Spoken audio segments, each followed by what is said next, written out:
Hello. This video is gonna be like a memoir to myself when I'm like 50 or 25 or anything. But it's meant to be my personal ambitions as an 18-year-old, which is clickbait because I'm 18 in a month. So I hope no one minds that. But I'll get into it. Well, right now I'm technically 17.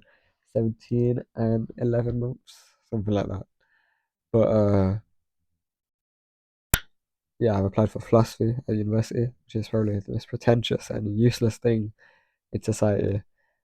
It's actually quite embarrassing to talk about, to be honest, sometimes. Because I mean, I've applied for good universities, and people will ask, "Oh, where'd you get into?" And I'll be like, "Oh, I got into Durham, got into Nottingham, I got into Leeds. Um, let's just say hypothetically, I got into UCL. I got rejected from Oxford."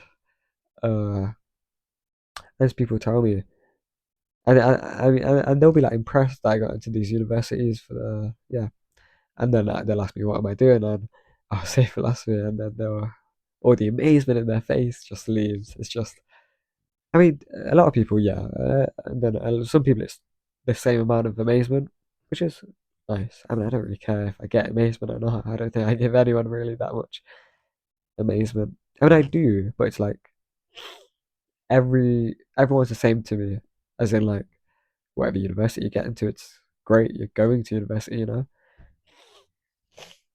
But anyways,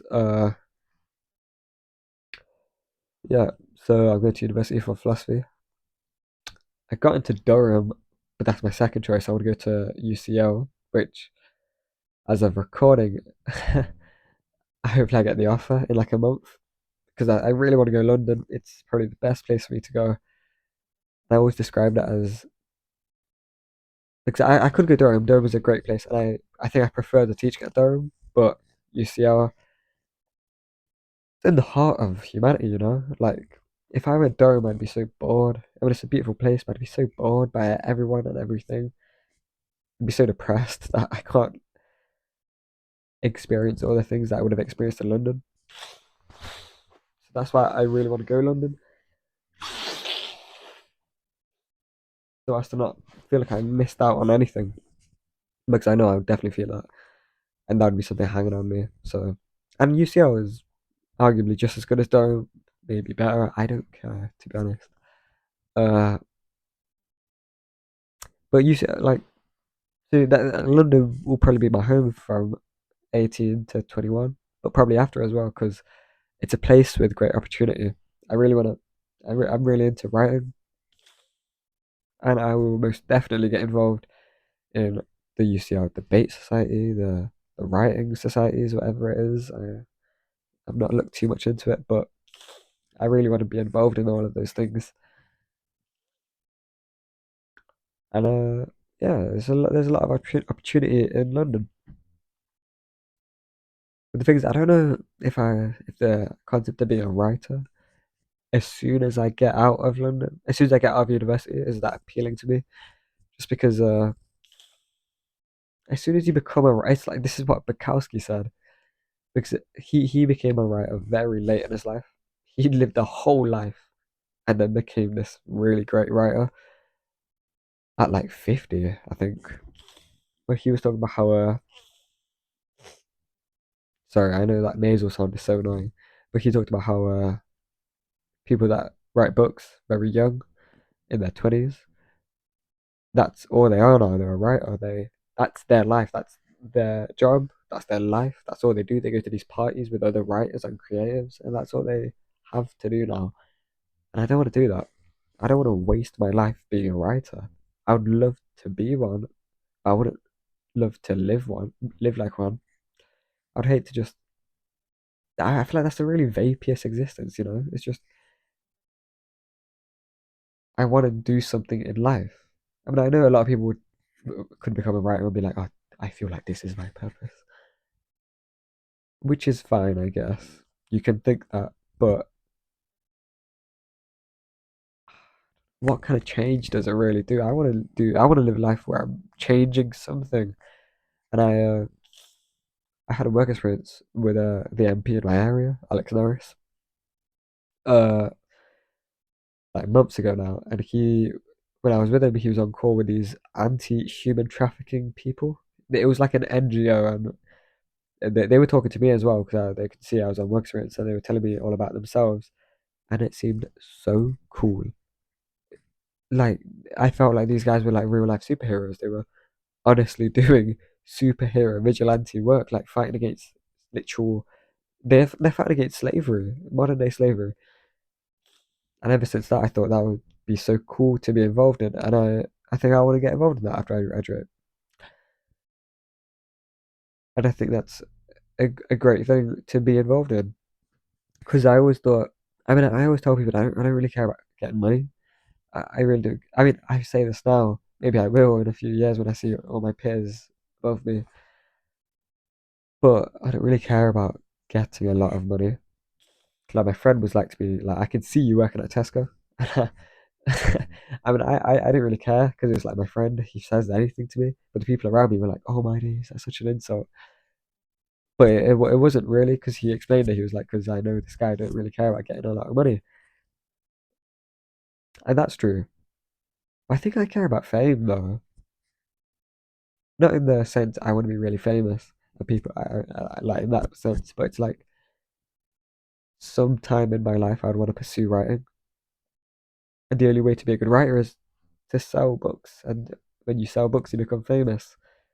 So I think in that sense, I would probably want a bit of fame, but not overwhelmingly so. I don't want to be a superstar, a rock star, because I mean, we're talking about when I'm like 50. I'd want to write a book when I'm like 50. That'd be great. That'd be a good life. Yeah, but I'd want to have a life experience before that. Because how do you even write books before you're 30? What do you have to write about? I mean, people can have really traumatic lives and things like that. But whatever's happened to you at 21 up until that age, I don't think it's substantial enough to even write about.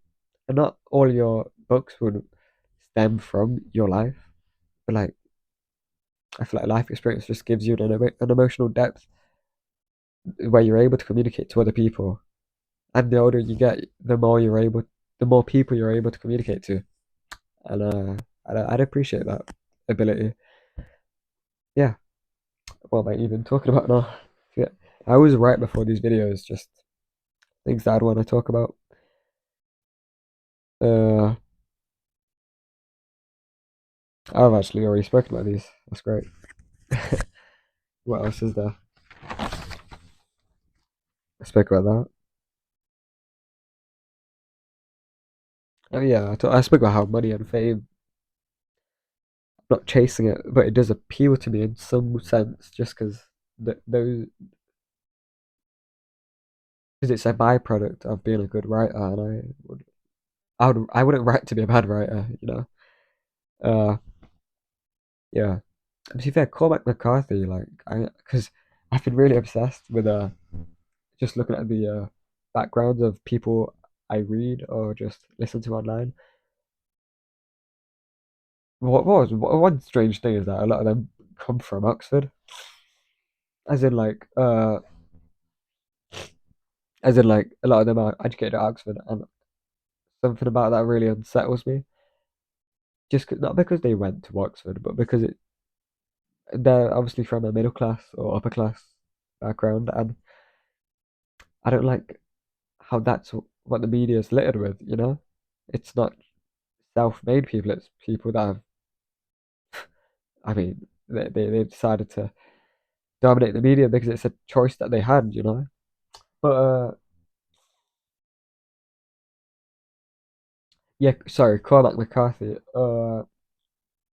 He like I think he was in the Royal Air Force first, and that's where he did a lot of his reading. Like he read a lot in there, and he really enjoyed Faulkner. And he wrote his first book at like 26, I think, and it did really good. But he was still broke, and I think for like 10, 20 years, he didn't actually make a lot of money from his books, even though he was still publishing, but he was just working odd jobs in different cities. And that life seems appealing to me. That appeals to me. I'd love to just, you know, right. Like I don't know. There's something appealing about just being dead broke and pursuing something whilst being dead broke. It's in like every movie, especially set in like New York. Like people go to New York to be an actor or a writer or a dancer or anything, and it's like they're broke, and it's like a lot of people will try to achieve that, and a lot of people won't, and they will end up being a teacher or a waiter or something like that. But it's nice. It's just that story is nice to see, and it almost makes you think that it's achievable. Yeah, which is a depressing thought, I guess. But and this is a bit depressing. Uh, I'd ultimately want happiness in life. That is in the plan. I'd like to somehow get that. Uh, I guess it's hard. I was thinking recently if I'm happy now, and I guess in this moment I actually am. I like talking just because I just like talking. My mind just keeps going. Uh, but I think my life, like as soon as I leave university, the pursuit of happiness starts because that's when my life really starts. And within it, I will have choices, specific choices that will determine my happiness. I think that's how life's gonna go. I mean, it's all about perspective. There's an ongoing battle of perspective where you need to realize I'm in the probably one of the best places to ever be born in. That I'm given way more opportunity, wealth, wants than any other nation really. So perspective is one issue which middle class people often struggle with. I mean, I'm not exactly middle class, but it's just living in the West, you struggle with that. But that's the number one battle that will be constantly going through your head. What goes through my head now. But secondly, choices. Choices are important. I feel I think I'll be presented with a lot of decisions in life when I'm older, obviously, and these decisions will be important to whether I will be happy. Like if I choose something like a career over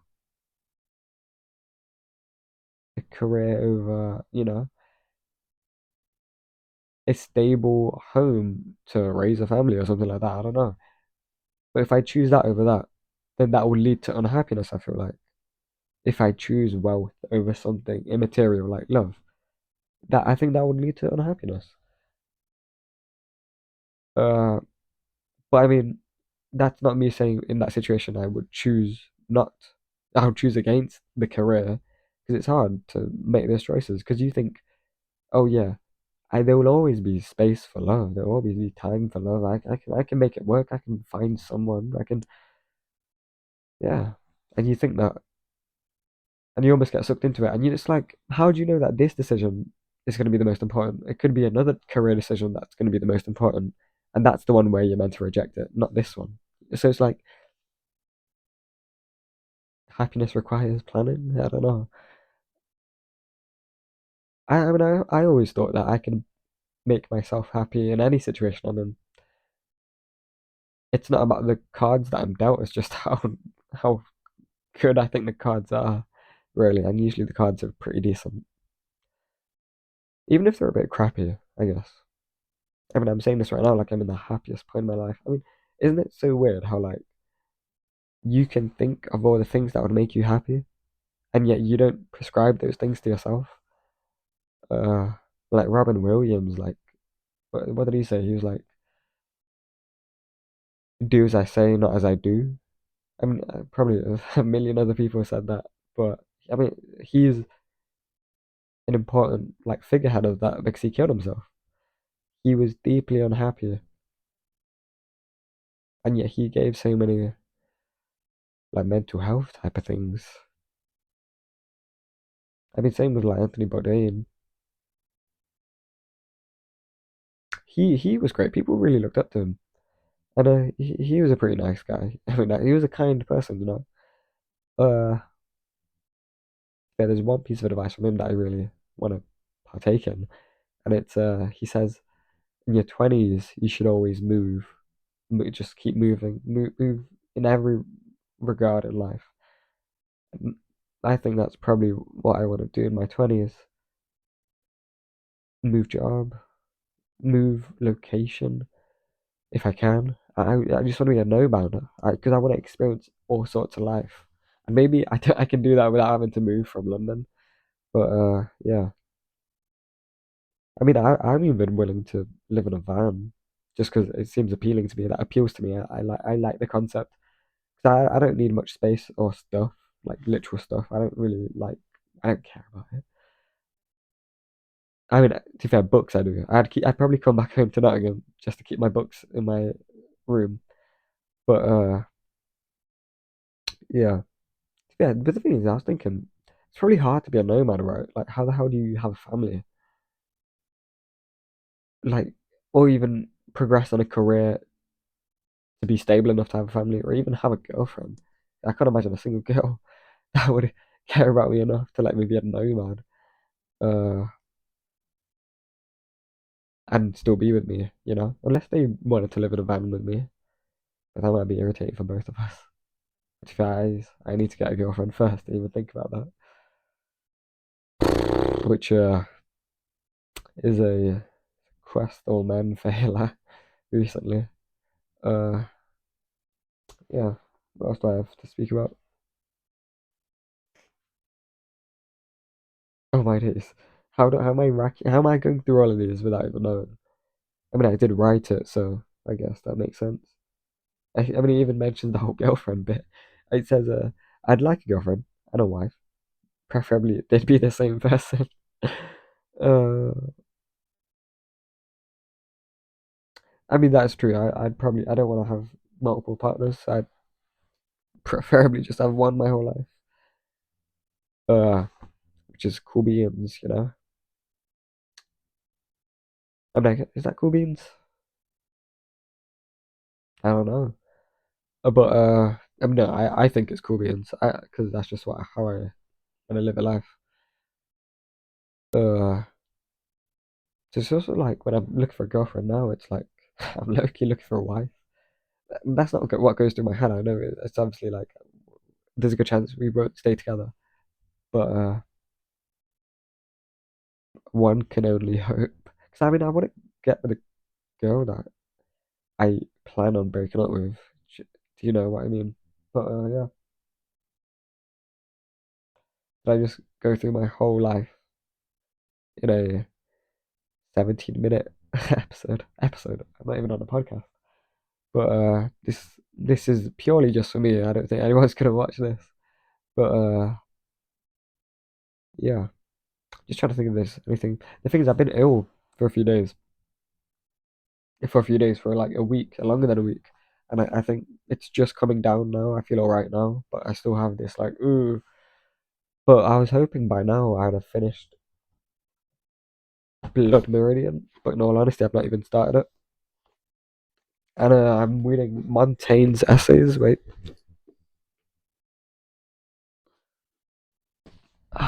this baby. I've not started this either. So maybe in 2 weeks I'll have a cool little video talking about these two, which I know this is talked about talked about a lot just in life. Everyone loves McCarthy, and this is like I'm pretty sure a film's coming out soon, so it's probably more traction's gaining. Uh, but I've never seen a video on this guy Montaigne. I mean, I only decided to read him because uh I wanted to read Pennies by Blaise Pascal, but like I looked online and there's a lot of context you might need to know. So I decided, and really the only main ones was Descartes' Meditations, which I read like half of, and it was so hard to understand. I just thought, I mean, I read the whole of Discourse on the Method, but yeah, not the whole of Meditations. It was kind of boring. I'll be honest. I was not interested at all. And then reading this, because what was it? I think Penny's Pascal is a direct. Oh no, it's Penny's Pascal isn't a direct reply to this because that's just his essays. He's the guy that created the essay, by the way.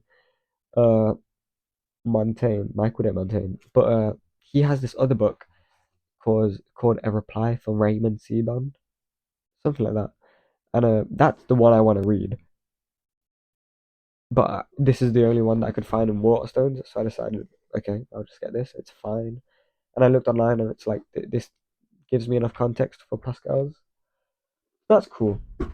Uh, I'll probably read Pascal soon, but it's like I have a lot of nonfiction that I want to read. Like I want to read about the French Revolution. I want to read about psychology.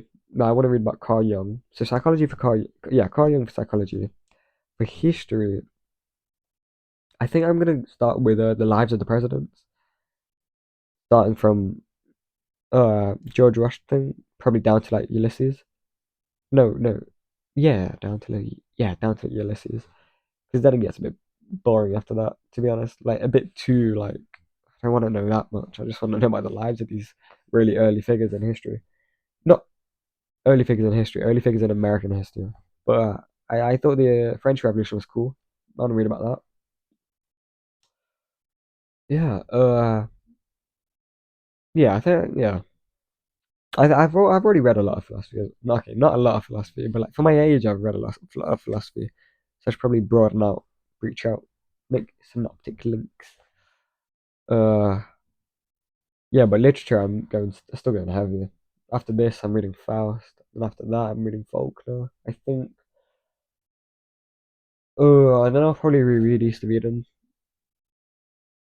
and then probably reread Picture Dorian Gray after that, and then after that, I don't really know. I'll probably buy something because, in all honesty, I do have books I've not read up there.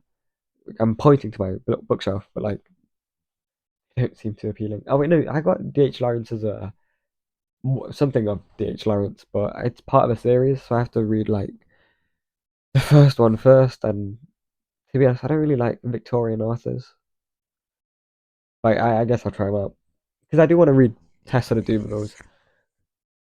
So maybe I'll ease myself into a bit of Victorian literature. But it's a long video. Look, no one's probably gonna watch. This is literally just me yapping. But I mean, this is mostly just for myself. So yeah, goodbye all.